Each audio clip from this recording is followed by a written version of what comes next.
But our top story today comes from Manipur, where I am, because in exactly or less than a week from now, Imphal will be voting in the Manipur Assembly elections. And today it was Prime Minister Narendra Modi who was here in Imphal appealing to voters to choose the BJP because he claimed the party had provided peace and stability to the state. Yesterday, Rahul Gandhi was also in Manipur and he claimed that the BJP had completely failed on all fronts here in Manipur. So now the battle lines are drawn in the northeastern part of the country. Which way will Manipur go? We'll be debating that tonight. But first, take a look at the Modi versus Rahul flashpoint here in Manipur. Manipur is the latest battleground where the BJP and Congress are fighting head-on. Prime Minister Narendra Modi and Rahul Gandhi locking horns. Prime Minister Modi was in battleground Manipur on Tuesday, meeting enthusiastic supporters and reaching out to women from door of his car.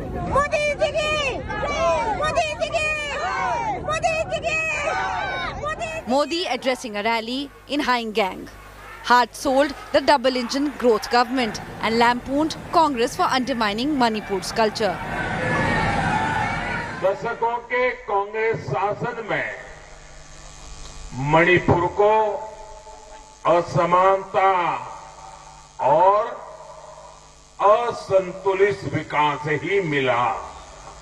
Bhajpa सरकार ने मणिपुर में असंभव को भी संभव बनाया है। Stability और पीस का जो प्रोसेस इन 5 सालों में शुरू हुआ है, उसको अब हमें परमानेंट बनाना है। Manipur के इतिहास Rahul, who campaigned in the northeastern state on Monday, had lashed out at the BJP and RSS, claiming the saffron grouping saw democratic institutions as their personal fiefs and attacked plurality and diversity of India. Slamming Modi, Rahul claimed that he visits Manipur with an air of superiority. When the BJP comes to Manipur and the RSS comes to Manipur, they come not with respect, not with understanding. They come with a sense of superiority. 2014 में बहुत वायदे करते थे, जहां भी जाते थे कहीं कहते थे 2 करोड़ युवाओं को 1 साल में रोजगार दूंगा, कहते थे 15 लाख रुपए हर बैंक अकाउंट में डाल दूंगा, कहते थे कि किसानों की जिंदगी बदल दूंगा, आमदनी दुगनी कर दूंगा। नरेंद्र मोदी ये क्यों नहीं कहते कि नोटबंदी के कारण, गलत जीएसटी के कारण, जो कोविड के समय उनका रिएक्शन था उसके कारण हिंदुस्तान की इकोनॉमी, हिंदुस्तान की अर्थव्यवस्था बर्बाद हो गई। Manipur's first phase of polls is on 28th of this month, followed by second phase on 5th of March. With Supriya Bharadwaj in Imphal, Bureau Report, India Today. Now, Prime Minister Modi, who was here in Imphal today, referred to the double-engine government. That was Mr. Modi at the centre and N. Biren Singh, the Chief Minister of Manipur here. Well, the fact is, the Chief Minister has several questions to answer because he's the incumbent. Among them, will the Manipur government withdraw the Armed Forces Special Powers Act, a growing demand in this part of the country? And what of the fact that several journalists have been arrested by this government under the NSA and even under UAPA? Well, last night I caught up with the Chief Minister as part of my Elections on My Plate series, and over a special Maitai Thali, we discussed AFSPA and the arrest of journalists. Listen in, and then we'll come to our special debate here from Imphal. Mr. Chief Minister, I must ask you, like a skillful footballer who once won the Biren Cup with BSF, you dodged all your political opponents for the last 5 years, inside your party and outside. On the 10th of March, are you still going to be captain of Team Manipur and Team BJP? Yes or no? I have to elaborate. Yes? Because, just I am a Karyakarta. You're a Karyakarta? Yeah, I am a Karyakarta, and my duty is to strengthen the party, to make more winning candidate, and to have an absolute BJP-led government. And you're not answering my question because you're a Karyakarta today. You were in the Congress till a few years ago.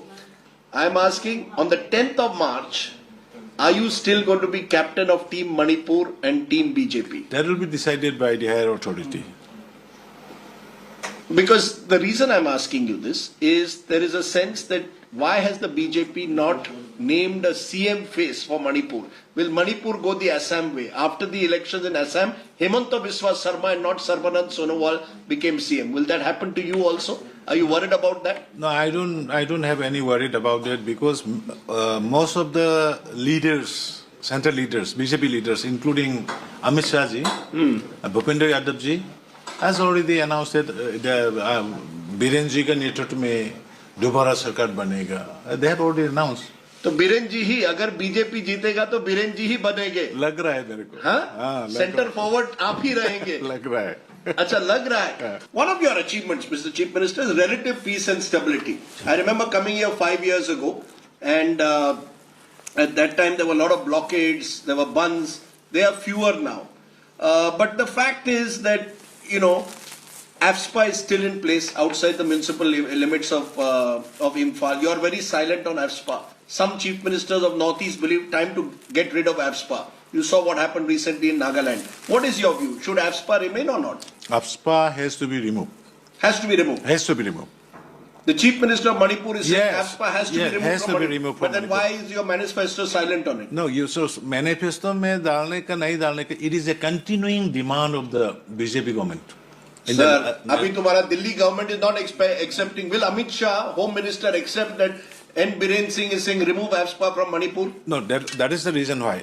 Nagaland, after Totting incident, Nagaland government has lifted AFSPA, but center has reimposed. So, but the BJP Chief Minister is saying remove AFSPA in Manipur, but your center is saying we will not remove it. That's why, Rajdeep ji, we are bordering with the Myanmar. 390 kilometers without fencing, And the present position in the Myanmar is influenced by the China, this military center. So recently, one respected colonel and with his family were killed. Yes, there was a terrible incident in November when Assam Rifles commandant and his family were ambushed by the PLA. Yeah, that was done border crossing in Churachandpur coming from Myanmar. So they came in from Myanmar. Yes.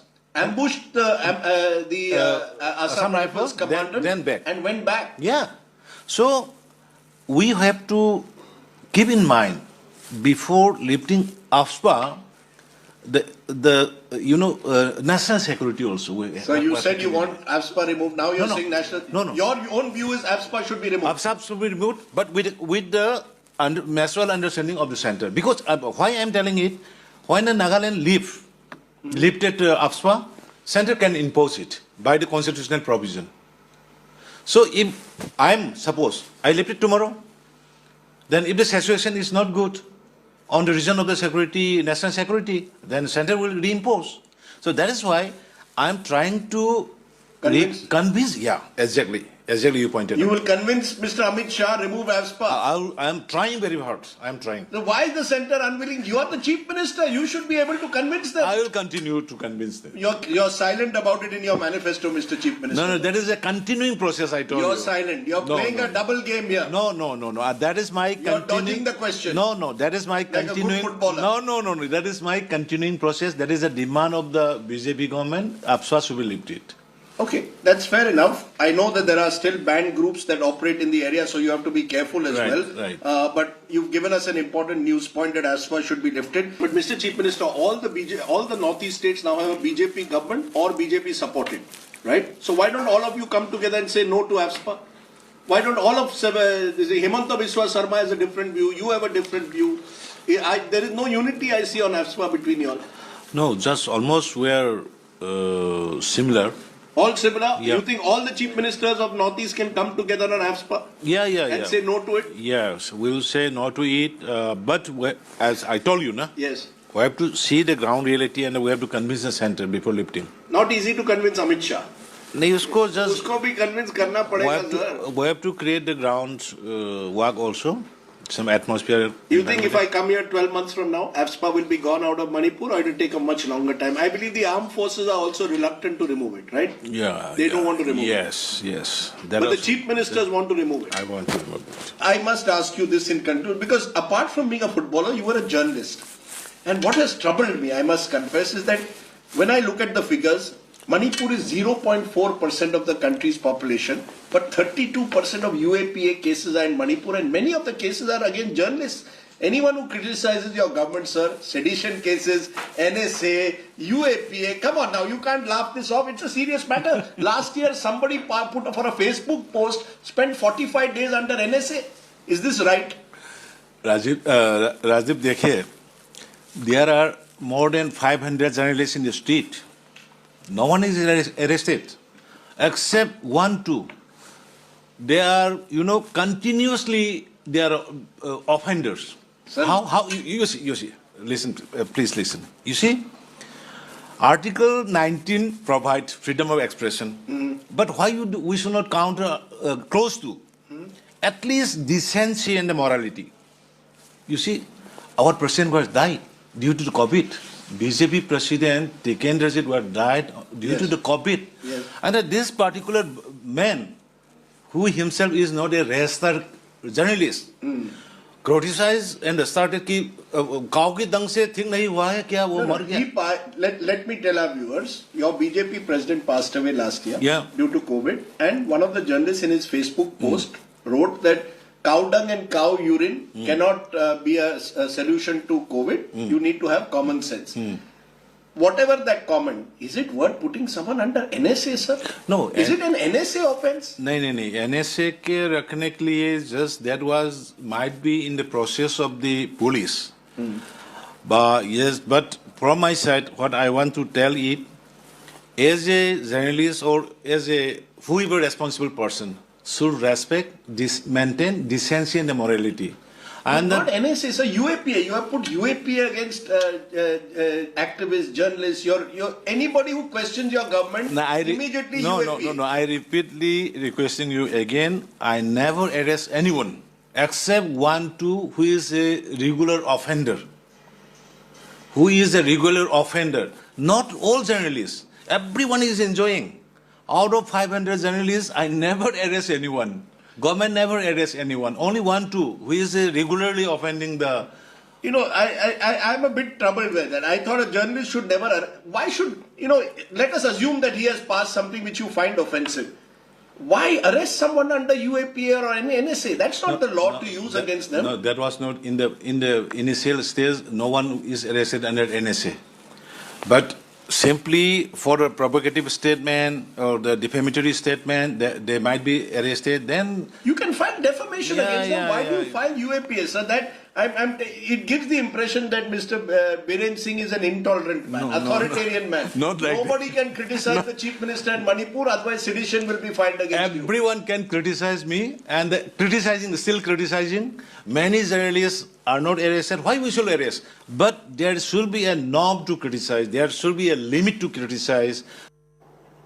So there you have the Chief Minister of Manipur saying AFSPA should be lifted. The centre is unwilling to lift it, but the Manipur Chief Minister wants it lifted, defends his actions against journalists, some of whom have been arrested under UAPA. The big question, of course, how is all this playing out on the ground? Who is winning the battle for Manipur? Is the BJP now the dominant party of the region? Will the election see post-poll coalitions emerging with no party getting a majority like in 2017? Those are some of the questions I want to pose. I have two special guests with me.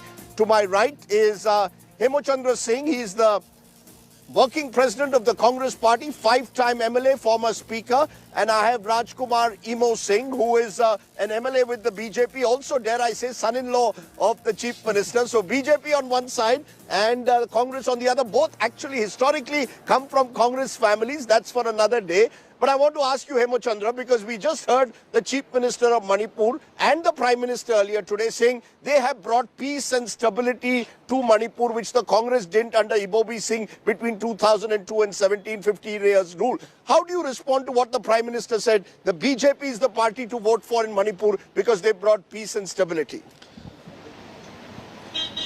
I think, Rajdeep, this is the rhetoric which has, which the people of Manipur is, quite tired of listening to, because I think the Prime Minister has come so many times, and every, alternate day, we are looking at, all the BJP leaders, landing in Imphal and, singing the same tune, which people of Manipur has probably got fed up with. No, the Prime Minister said today that ever since the BJP has come to power, no bunds, no blockades. That was the situation when the Congress was in power. The BJP at the centre and the BJP at the state, double engine ki sarkar. See, Rajdeep, that could be a coincidence. Yes, it is possible that, after 2017, we have seen very few bunds and blockades. It is not that bunds and blockades have not been taking place at all. It has been totally absent. Today itself, when the Prime Minister landed to, deliver his, to come to the rally today, there was a band called by, some outfits also. And at the same time, as you talked about the double engine, system where double engine government, we also had a double engine government at our times. And that was a time when, the key issues like Armed Forces Special Powers Act, on which it is an issue on which fire is raging even now. And on this, I think with the double engine government during Dr. Manmohan Singh's time and to our times, I think there was a government then of the Congress dispensation. There was a Congress dispensation here also with Mr. Ibobi's time. But we took cudgels with the central government at that time, convinced them, and we took out the disturbed area tag under Section 3 of the Armed Forces Special Power Act from 7 municipal area constituencies. And I think that showed the way. That shows how Congress is committed to core issues in Manipur, rather than just, talking, making tall claims and saying that all the credit which, has come about the peace or whatever good has been, happening in Manipur has been brought about Prime Minister Modi in the last, so many years. And by the way, last words, I think, it is very distressing, it is very disturbing to hear that, civilization came to Manipur as if after 2017, and nothing good has ever happened, no peace, nothing, everything bad was happening in Manipur. Everything, which has come about, which is good in Manipur has happened post 2017, which is very distressing and which is very, far away from the truth. Let me take that to you, Rajkumar, because, there's a feeling that when Mr. Modi comes, he seems to believe that India his critics say, Mr. Modi seems to believe that all that's good has happened in India is only after 2014. All that's good that's happened in Manipur is after 2017. It's as if nothing was done in the Congress years, and the 5 years of the BJP have transformed Manipur. Manipur has still the lowest per capita income among the northeast states, among the lowest in the country. Manipur's vaccination rates are still very low, 46%. You still have serious problems of infrastructure. It's not as if, the Manipur has been transformed in the last 5 years. You agree with that? What Hemochandra is saying? See, let me just state, something. We just cannot say nothing happened prior to 2014. Obviously, over the last 40, 50 years, certain kind of developments have happened, which is good for the country, which is good for the state. But in Manipur, what happened in 2016 and what we are in 2021, things have changed for the betterment. You mean 2016 when there were a lot of blockades? Yes, there was a 100-day economic blockade in the run-up to the election. How many people died in the hill districts? So all those things which happened, and a bombardment on the cavalcade of the Honorable Chief Minister then at Ukhrul. That shows what the difference now when we have cabinet sittings in the hills, where we have a bridge with the hill and the valley. So things have changed for the betterment, and we need continuity for the next 5 years so that we can do more. There's no truth in the fact that there has been some secret deal between the BJP government and some of the militant groups? Why would that be? And let me say something.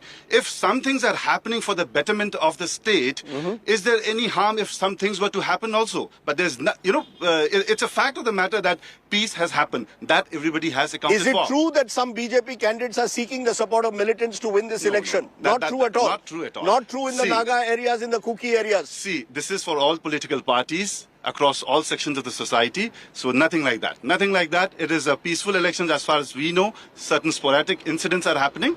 That's all. Tell me, what is the biggest achievement in the last 5 years of the Biren Singh government? Because as I said, per capita income still the lowest among Northeast states. No doubt. 46% vaccination level still lower. 2,000 COVID deaths have taken place in this state, which per capita is pretty high. What is the biggest achievement? Number one, as we said, peace in the region. What happened in 2016 and what we are now in 2021, you are here, and that is the biggest achievement in Manipur. That Rajdeep Sardesai has come to Manipur to cover the election. Yes, you were not here before. I came in 2016-17 during the blockade, but I do concede that the national media hasn't done enough for Manipur. You want to respond to that? That again, the point being made is that if you have the support of the centre, you can bring peace and stability. Otherwise, you'll have conflicts between a Congress government in Manipur and Mr. Modi's government at the centre. Rajiv, yes, partly true, because I think small states like Manipur or even the northeastern states do require, that push, that do require that, hand-holding, that umbrella from the central government. But having said so, we also have our own unique, way of responding to these kind of thought process. Because I think India is still a federal system where I think every small state or the big state have their own, share in the kitty. So I think definitely it is a plus when you have a friendly government in the center. But that doesn't imperil the will or, the way forward to do good things for the state. No, so but why is it that across the states of the Northeast today, the Congress, which was once, all these parts were the stronghold of the Congress, the BJP now controls all the Northeast states, and the Congress has been eased out. What's happened? Rajdeep, I think, you've been following politics for so many years in India. I think there was a time when the India Shining campaign was happening, then Shilchar to Saurashtra, and even Atal Bihari Vajpayee, then the Prime Minister of the NDA, even preponed elections with the hope that, he will get a huge mandate. That didn't take place. The UPA came. So I think all possibilities are there. Yes, it is definitely a fact that Congress is on a slightly, as you said, I think we are slightly in a state of churning, as you said. And I think there's a lot of states in the Northeast, not all. Look at Mizoram, look at, Nagaland. You cannot look at Sikkim. I mean, you cannot just, sweep the entire Northeast as a BJP bastion just because of Assam or some other states. Arunachal, for instance. But having said so, I think Manipur will be a different, ball game. Manipur will have a changeover. You're saying Manipur will have a changeover, anti-incumbency will prevail in Manipur? Absolutely. Let me respond to Rajkumar Emoji's, this thing in a very nice way, in the sense that, see, in the last 5 years, peace, yes. Peace has come about which we welcome any form of peace, any form of, good things happening. I was in the channel just before this. And it was a very, very important, debate where, for the first time, the NPF, the Naga People's Front spokesman, said that the blockades, the bans, have been, we were able to control the blockade, we were able to stop the blockade because we were in coalition with the BJP. That was a huge statement. And I think, please, listen, we are talking in front of the national, media and television, and thanks to you that you've come here to cover this, and the entire nation is listening to this. See, listen, let us not, clamor for, taking credit. Let us not clamor for taking credit, whether it is the BJP or whether it is us. See, listen, no single person, no single, whatever, who's over the Prime Minister is, who's over the Chief Minister is, cannot take credit. It has come about from people. People were very, very tired of violence. People were tired of blockades. That was a coincidental thing which happened. Okay, okay. Yes, go ahead. Regarding why the Congress is getting wiped out across the Northeast, let me just state what the brief report of this manifesto states of the Congress Party. During the 3 terms of the Congress rule in Manipur, between the years 2002 and 17, the government implemented hundreds of innovative development projects and welfare schemes. This states that in the state of Manipur, the Congress was only for this period. Where was the Congress Party before that? I would like to ask, was there no Congress in the Rishang K. Singh era? Was there no Congress in the R.K. Jayachandra Singh era? Was there no Congress in Mr. Himotanda? Yes. No, So, but look, one minute. 1 minute. I want to know, you didn't answer my question. This is still the state with the lowest per capita income in the Northeast. About people earn 90,000 on an average, the latest 92,000, the latest figures show. Poverty is stark, unemployment is huge. When you claim credit and say we brought in peace and stability, people then expect jobs, people expect investments that haven't come in the last 5 years. It is going to come now in the next 5 years. That is why we see continuity.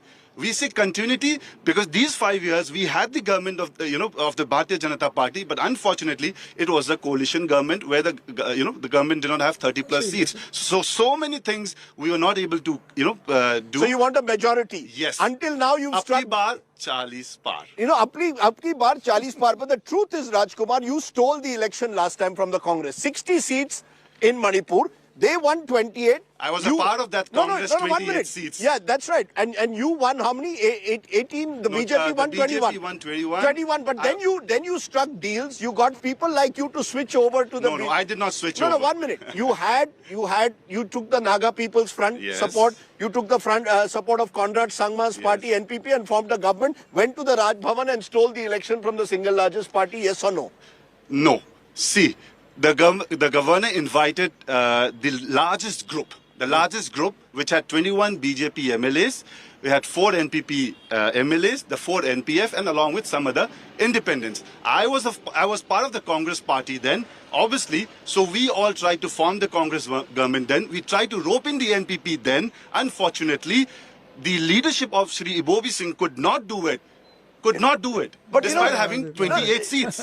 But what is interesting in Manipur at the moment, Conrad Sangma is your ally in Delhi. Nitish Kumar is your ally in Delhi. And they are contesting against you. And Conrad Sangma wants to play kingmaker. Yes. Is that true or not? That at the end of the day... It's his wish, but we want 30 plus seats and we will get 30 plus seats and he will have no role. Are they better at deal making than the Congress? At the end of the day, the Congress got 28 out of 60 seats and you couldn't form a government. See, Rajdeep, in the first place, I'd like to say that we are not in the business of making deals. Or deal making is not part of our, agenda at the moment. Responding to Imo's, he's been, I think, candid enough to say that they will do. The term which he used was they will do now. They will bring in jobs. They will bring in will, please. Mind the word will. But we were talking about the past 5 years. Your principal question, the primary question was for the last 5 years. What did Biren Singh's government do? As in compared to what we did maybe 15 years before.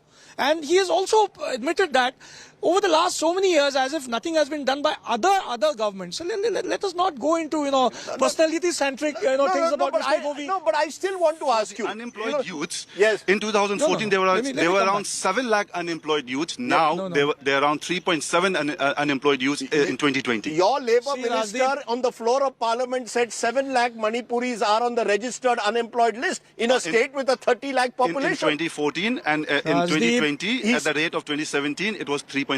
I think if you can just check it again. But the fact is, unemployment rates are huge. It is also argued that while the politicians of Manipur have enriched themselves, the people remain poor. You all go out in your VVIP cavalcades, you all live in luxurious houses, and we are told that every government contract, including when teachers want jobs are auctioned. Government jobs. Many of the young told me, we don't get government jobs in Manipur without connections. You need to pay money. I've seen it in Goa. It's in Manipur. Small states, rich politicians, poor people. That's See, the reality. These 5 years, I don't think any recruitment have taken place much.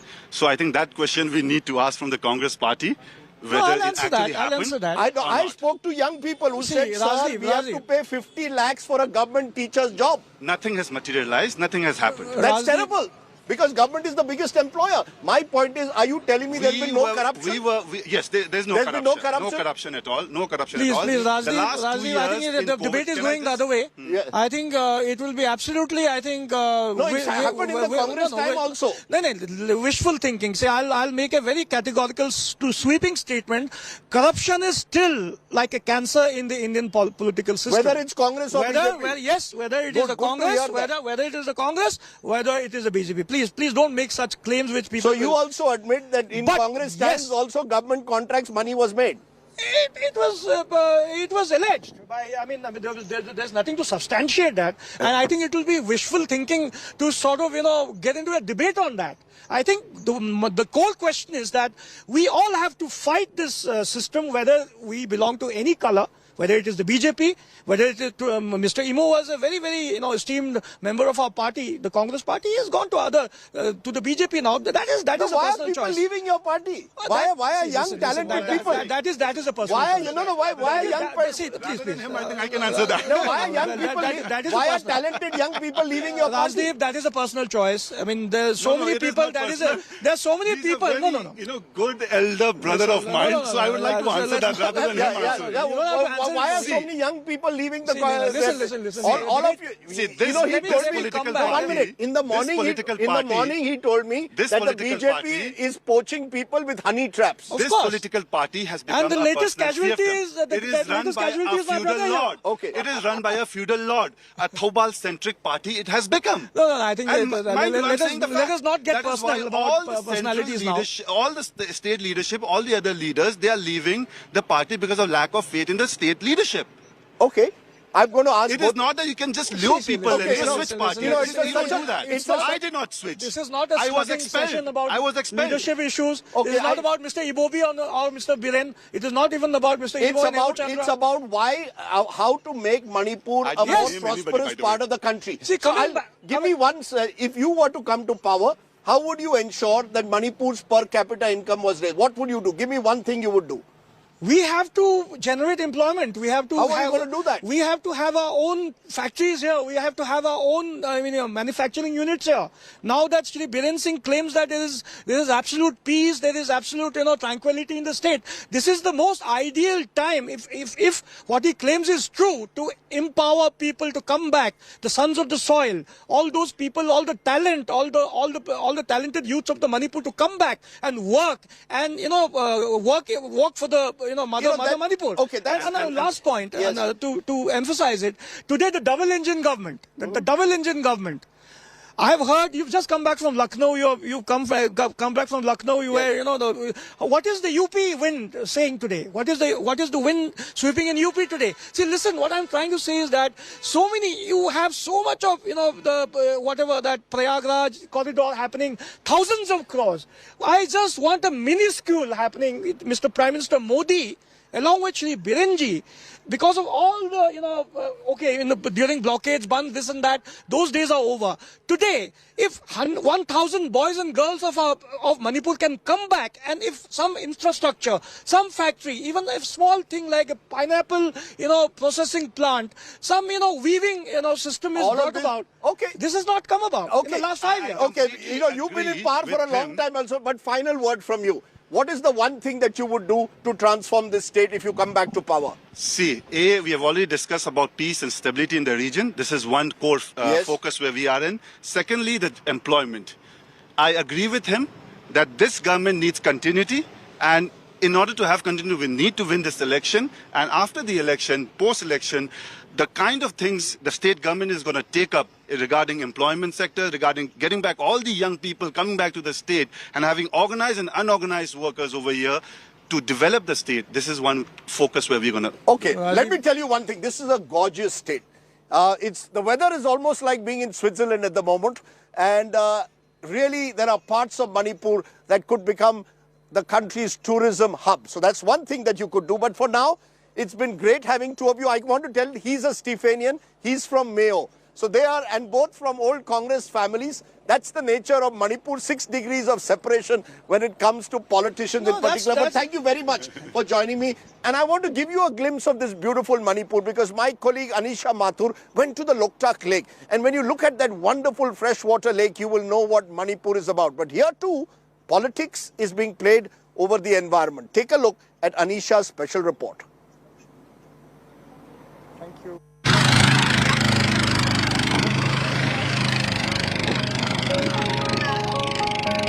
The Loktak Lake is home to a floating sanctuary where rare Sangai deer live and fishermen in wooden canoes use the floating grass, fumdis, to tether boats and catch fish. The Loktak Lake development is on the manifesto of every political party in Manipur for ecotourism, environment protection and fisheries development.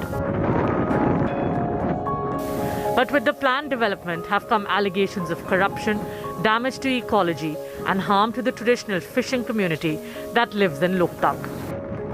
Most of the fishing communities, they have thought that if the tourism project here, some projects will disturb their fishing activities, and so income will devastate for their families. The livelihood of more than 3 lakh people depends on it. The Congress during its tenure created the Loktak Development Authority. The fishermen say the LDA has been removing the floating fumdi grass and evicting the fishermen who make temporary huts on the floating islands. They fear the BJP government's plan to bring luxury ecotourism will lead to their eviction and destruction of the lake ecology. Maybe because of a few misunderstanding with the government and with the public. So since I'm the leader of this, my SC, so I'll be convinced my people like what is good and what's bad. Everything will be discussed, everything will be consulted with the public, and then we'll see like if it's good for the public, then government things will go on. People are quite concerned that if the Loktak is dying, then which is so critical to their livelihood, then people will not be able to live and survive. That's the concern. The All Loktak Areas Fishermen's Union Manipur has even gone to the High Court against the project. In May 2018, the court had asked the State Wetlands Authority to prepare an integrated management plan under the Wetlands Preservation Act. The court had also issued a stay on the project in 2019, but vacated the stay in October 2020. The case is still pending in the High Court, but activists claim that the government misled the court regarding the status of the project. The government has misled the court. The court has allowed, and on what basis? On the basis of lies that was presented in the court, and that's what our main problem is. And we have seen some, leaked documents of the project, ecotourism project. They're talking about golf course, they're talking about sea waves in Loktak. The Biren Singh government says tourism and inland waterway projects will transform the economy of the state. The Union Environment Minister, who is the BJP election in charge, says fishermen's concerns are being addressed. Without affecting the ecology and environment and the, existing natural resources will develop accordingly. So whatever master plan will be developed, that would be based on that particular principle. It would be purely eco-friendly without affecting. With the people and the government at loggerheads over what is the right way to develop the lake, it remains to be seen how this issue will play out and how every political party will tackle the concerns that have been raised by the people who live in this area and consider this lake not just a source of their livelihood but also their cultural landmark. At Loktak with cameraman Ravikant, this is Anisha Mathur for India Today.